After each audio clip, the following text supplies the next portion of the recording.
What does the Bible mean when it says that the husband shall cleave, or as some versions put it, shall be joined to his wife? What's the meaning of cleaving, being joined to his wife? That's what I want us to just reflect on just for a few minutes. I want to propose twofold meaning of the word cleave or joined. The first meaning comes from, or at least is implied in Paul in Ephesians chapter 5, where Paul illustrates the relationship between the husband and the wife as head and the body. Now the husband represents the head, and the woman, the wife, the body. And his point is there's such an intimate closeness between the husband and the wife, such that if the husband ill-treats the wife, it's like he is ill-treating his own body. If he doesn't protect the wife, it's like he's not protecting his own body. And for Paul, this is not possible. Actually, as he rounds up his argument, he says this is a mystery, that two people can be so joined together. They can be so one, they can be so intricately united.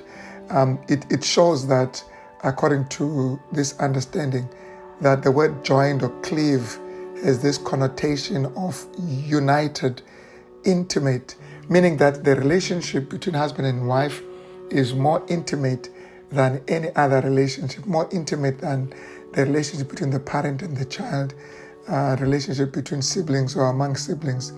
But unfortunately, sometimes these other relationships have a way of taking precedence to a point where they are maintained at the expense of marital relationship.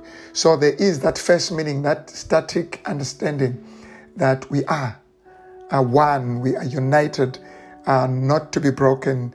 This idea of a covenant, a relationship that is not supposed to be subjected to divorce or separation. One body, Paul says, we're one flesh, and that's the mysterious part. As we come together with our partners, we become one, we become united such a way that separation would actually damage both of us. So the word cleave has that sense of being glued together, like a covenant that cannot be broken, as I've mentioned, with no possibility of separation or divorce. So the expression "till death do us part" actually illustrates that closeness, that intimacy. So that's the first part of the first meaning of this word cleave. But there's a second one. The second one, you find it in the book of Ruth, chapter 1, and it is in relation to Ruth. Idea of following Naomi, and she uses the Bible uses the same word there for cleaving and join, where it says Ruth clung to Naomi. She clung to Naomi, and later on it explains that by that it means that she refused to leave. She refused to leave her. She wouldn't leave her. Later on she says, I won't turn back from following after. She refused to turn back from following after. So you see, this second meaning is more dynamic. It is an ongoing, it is a process. It is something that keeps unfolding. In other words, I will continue to follow you. I will refuse to turn back. I will pursue you. That's the word. So it has this idea of pursuit. So cleaving and joining means that the husband will pursue. He will follow after. He will refuse to leave. He will cling to the wife. Now this is very interesting when you look at it like that, because we understand this to be the case, especially in courtship, where we are chasing. That's the word. We are chasing. We are pursuing. We're doing everything, especially as men, to catch our partner, take her on the aisle, on the island, marry her. So we're doing everything to impress. We're doing everything. We put this, we put that. We do everything to look our best, to have our best behavior, so that as part of pursuing.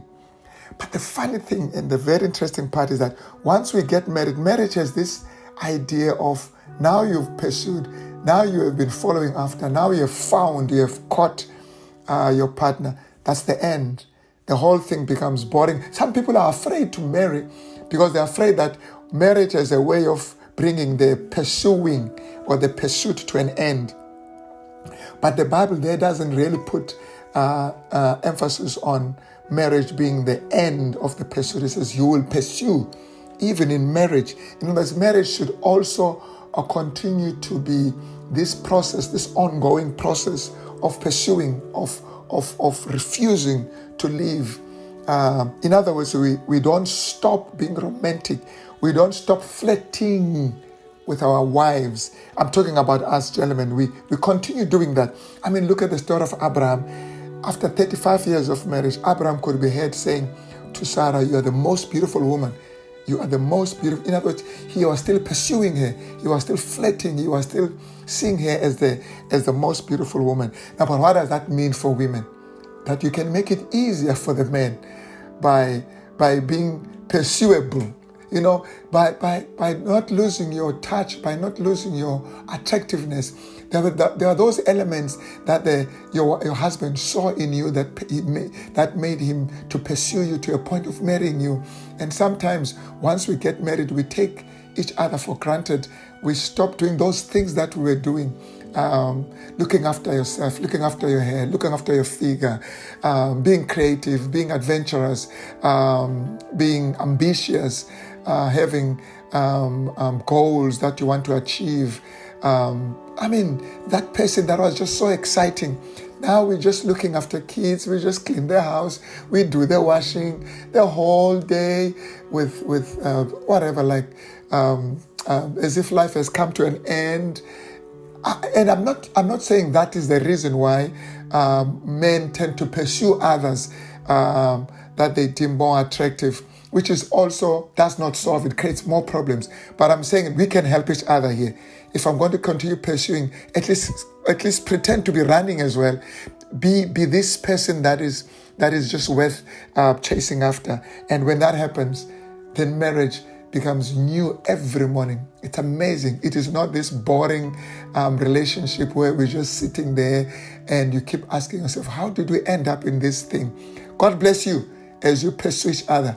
And God bless you as you also, I'm talking to the wives now, doing the best you can not to take your husband for granted, and the husband not to take the wife for granted. And when we do that, our kids will look at us and say, these two are so in love, and that brings wholeness to their lives. God bless you.